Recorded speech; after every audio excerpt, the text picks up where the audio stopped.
Hello, welcome to the latest episode of Carnell Knowledge. My name is Tom Carnell. This is a show I do 3 times a week, Mondays, Wednesdays, and Fridays, in which I review and recommend 5 movies, a book, and 5 records. A lot of this stuff is stuff that is either a little older or has fallen through the cracks. A lot of the records are newer, but there are things that a lot of people here on YouTube and in social media don't talk about. And I run across a lot of stuff. I spend a lot of time sort of diving into movies and books and music. So the point of this show is to share them with y'all, and hopefully you will find a few things that you like. Me, I was a buyer for a lot of record stores, Tower Records and stuff like that. I was a publisher back in the 90s. I worked for Fangoria and Dread Central for about 15 years. I ran podcasts, and now I'm an author. So go to the my Amazon page, and you will find all sorts of stuff. I got a new book coming out pretty quick called Open Late, and hopefully you will take a look at that and enjoy it. On this video, please comment down there, and I will get back to you pretty quick. I do that fairly regularly. If you have something you want to talk about offline, go ahead and email me at tomcarnell@gmail.com. Let's see. I guess that's all of that business. Let's get to today's movies. How about that? We're going to start. I've been diving into old, like 1960 era Yakuza flicks, and some police attachés, and some of those from Italy. Some of those are reflected in today's picks. But anyway, the first movie is called BAKUTO GAIJIN BUTAI, aka Sympathy for the Underdog. It's directed by the great Kinji Fukasaku, who did things like Virus and the legendary Battle Royale. It stars Koji Tsurata, who is in Samurai 2 and 3, which is a detailing, had Toshiro Mifune in it, and it's a detailing of the life of the swordsman Miyamoto Musashi. It also has the great Tomosaboru Wakayama from Lone Wolf and Cub, and it also has Tsunehiko Watase from the movie Heaven and Earth. The synopsis, as we say around here, is as follows. A Yakuza gang gets driven out of Yokohama by a big gang from Tokyo. They relocate to Okinawa to violently start over. This is an old school Yakuza flick. Guys in suits and sunglasses and just being cool, like surf music going on in the background. Reminded me a lot of a Quentin Tarantino flick, in that everyone is just super cool. I mean, even the flunkies have their own sort of style to them and their own sort of vibe. It also reminded me of things like a Jean-Pierre Melville film or the French New Wave, and it really reminded me a lot of The Wild Bunch. It's the 9th film in the Bakuto series of films made by Toei Studios. Bakuto films are like gambler flicks. The acting in this is top drawer. The direction is super assured. Fukasaku, I can't think of a film that he made that wasn't just stellar. The ending is typically Japanese. It's tragic, it's heartfelt, and it's super violent.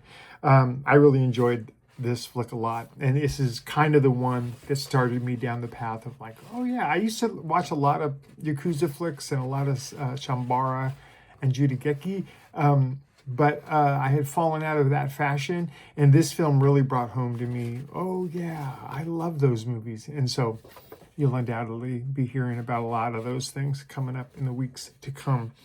After that, the next film, 5 Tombe, or I should say Cinque Tombe per Medium, aka Terror Creatures from the Grave. It's from 1965, directed by Massimo Popillo.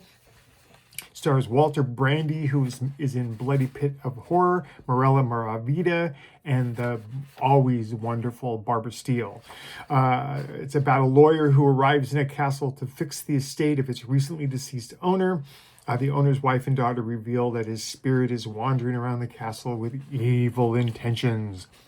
The director said in an interview that I read that Barbara Steele was difficult to work with for the first couple of days, acting as if horror was somehow beneath her. Because you remember, Barbara Steele around this time had just been in things like La Dolce Vita and was a big deal. But then the director chewed her out in front of everybody. And she kind of snapped into shape, and her attitude improved. The film is roughly, and I mean very roughly, based on a story by Edgar Allan Poe. There's some fairly graphic gore effects given its time frame. Remember, this is the mid-60s, but there's some straight up gore going on. The proceedings are pretty slow, and it's a kind of it really wants to be a Hammer film, but it's Italian, so they cut a lot of corners. Ultimately, the director removed his name from the picture, which I thought was kind of weird, because when you look down his discography, a lot of his other films aren't much better. But this is filmed in glorious high contrast black and white, and Barbara Steele is electric in as in a lot of Barbara Steele movies. She's electric in every single scene she walks into. I would recommend this with a lot of caveats, like if you are interested in Italian cinema, if you're interested in Italian Gothic cinema, if you're interested in Barbara Steele movies, yeah, this is right up your alley. If you're not, this is gonna involve a lot of head scratching for you. I enjoyed it, but I could see how people might think that, like, oh my God, get to the point. You know what I mean? Yeah. So, Terror Creature from the Grave. It's got a great title, and yeah, I would probably, with a few caveats, I would probably recommend it. Up next, 1936, The Rogue's Tavern, directed by Robert F. Hill, who did the film Shadow of Chinatown. Stars Wallace Ford, who is in Todd Browning's Freaks and A Patch of Blue. Barbara Pepper, who is in Foreign Correspondent, and Joan Woodbury, who was in The Ten Commandments. It's about a mad killer is on the loose in a hotel on a dark and gloomy night. Yeah, it's a borderline old dark house film. I've been kind of going through a renaissance of old dark house films. I love them. I think most of them are what I call Romerian, in that it's George Romero had said about Night of the Living Dead, you take a group of characters that don't know each other, you throw them into a room, lock them down, and just watch them bounce off each other. And this is very much that. It's structurally, this film's a little creaky, but it remains kind of a kick in the pants, very, very fun. As I was watching, I kept thinking, like, this is like a poor man's, if you know the Thin Man series with William Powell, kind of reminded me of that. The dialogue in this is sharp and it's witty. I kept going back and rewatching a scene after I had just watched it to just sort of capture the rhythm of what they were talking about. It's a perfect example of what they used to call a Poverty Row whodunit. And I wrote a note here about Poverty Row. Poverty Row Pictures were films made by a collection of small, low-budget studios operating between 1920 and 1950, primarily located near Gower Street in Los Angeles. They produced B-movies, fast-paced, cheaply made westerns, thrillers, and noirs designed to run as second features or B pictures, characterized by gritty and sometimes exploitive filmmaking. The studios had names like Republic and Monogram. They were often referred to as Gower Gulch Studios. They made films fast, they made them easy, and there wasn't a lot of budget to throw around. Overall, The Rogue's Tavern, I liked it. It's a fun little picture that never pretends to be more than what it is. It's sort of a cheaply made bonbon of mystery cinema, if you're with me on that. Again, it's a nice little time waster. The time on it, the runtime is fairly quick, so you can get in and out in a little over an hour, I want to say. Let's see. Our next film from 2014 called Der Samurai, aka The Samurai, not to be confused with the French New Wave film La Samurai. Written and directed by Till Kleinhardt, stars Michael Dierks and Pit Bukowski. In a small German village, it's a game of cat and mouse between a young, kind of a straight-laced cop and what they describe as a cross-dressing villain with a sword and a predilection for beheadings. It's low budget. It's very German-made. This guy, the director and writer, Till Kleinhardt, didn't do a lot of movies after this. The film looks great. At times, it's lit only by a flashlight, which is really helpful in developing the suspense, because it sort of focuses the camera and focuses the viewer's attention. Plot kind of meanders a little bit, which it can't afford to do. It's just barely 80 minutes long. There's a lot of stuff happening. Not a lot of it is of any consequence. It's mostly people come into the scene and are beheaded and murdered. Characters, again, are only introduced to die.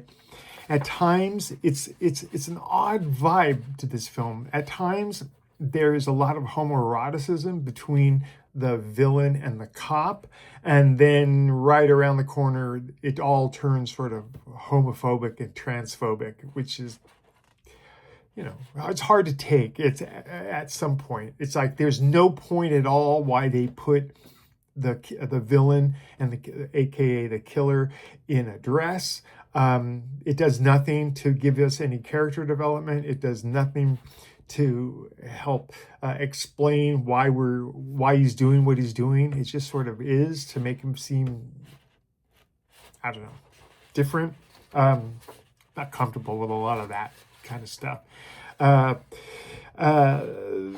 of the things that kept getting me was the disrespect. I took sword for a long time, and so watching someone use a sword in less than a respectful way it just grates on me. And this guy was using his as a cane and chopping wood and all. Yeah, bugged me.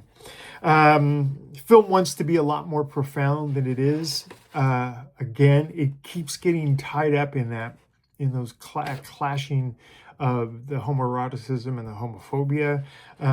Overall, I think it's a mid-level, low-budgeted thriller that sort of succeeds in what it sets out to do. The allegory for the main character's inner gay turmoil is unavoidable and handled poorly, aka ham-fistedly.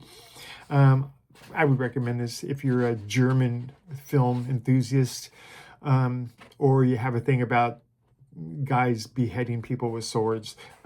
Overall, this sat on my watch list on Tubi for a long time. I kept thinking, it's short and it's got a sword in it. So, but for whatever reason, I kept choosing other things, and I finally knuckled down and watched it. And yeah, it was okay. It's a doing your laundry film. It's a thing that you can do while you're doing something else.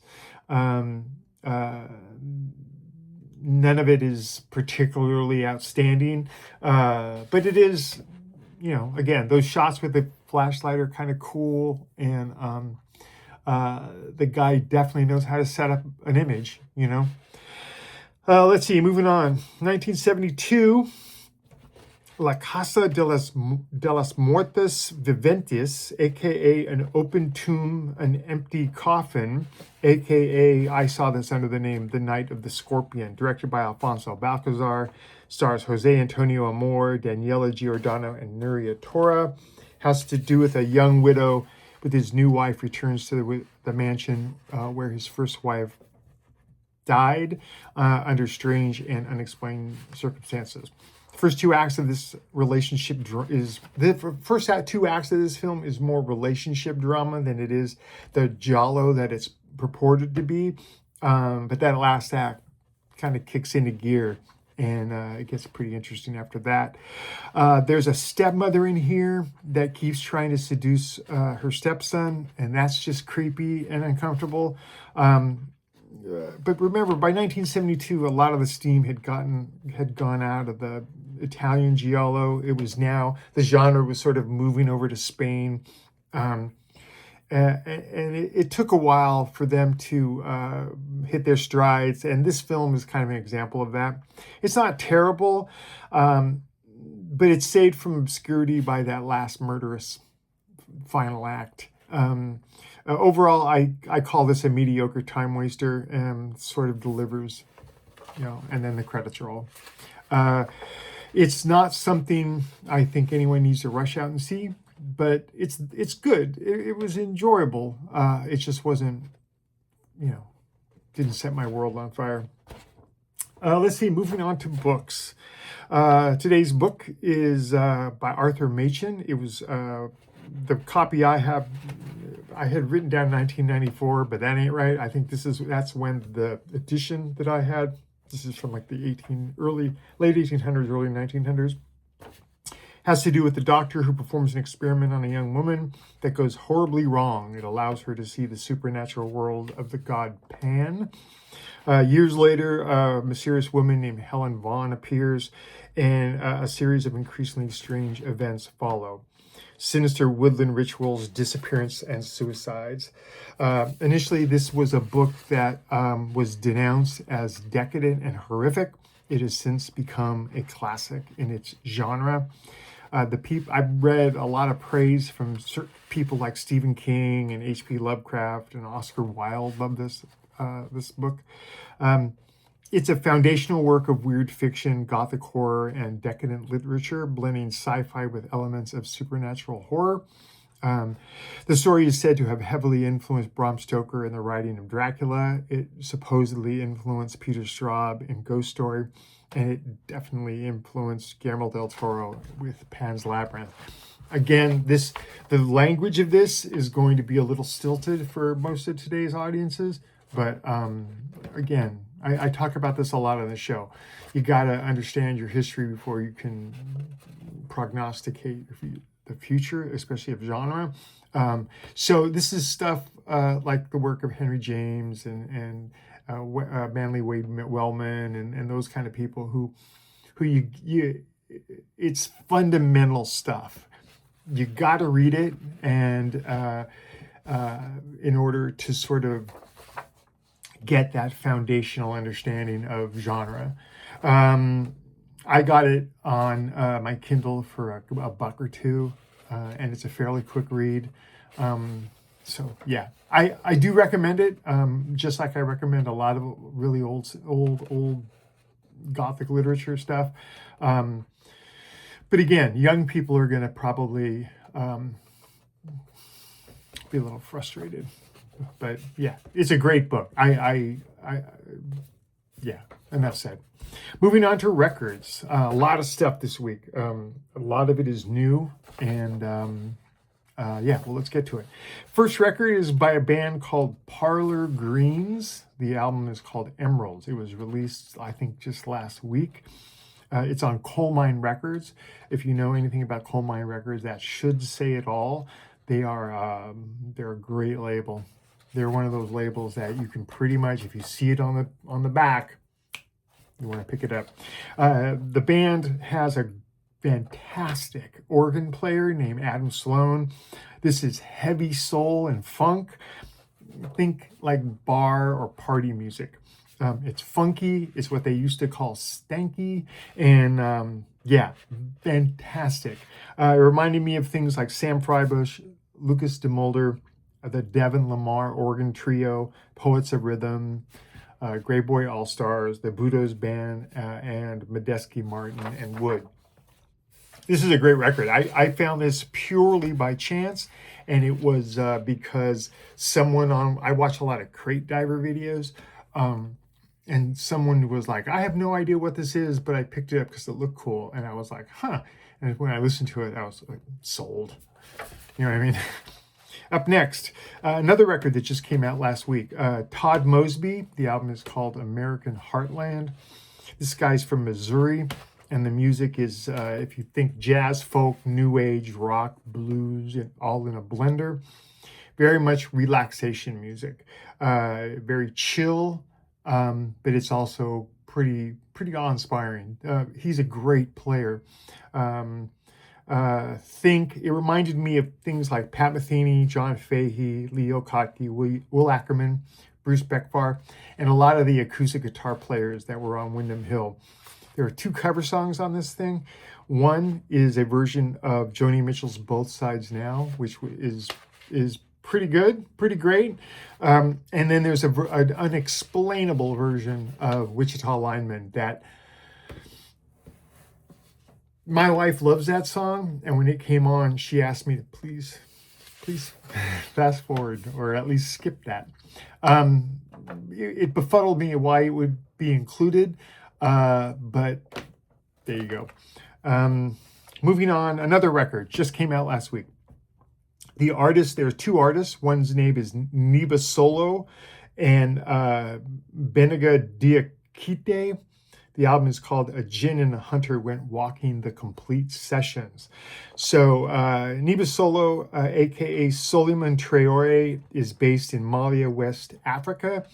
Plays what is termed as a balafon. It's a marimba with wooden keys mounted to a wooden frame and attached to resonating chambers made of dried gourds.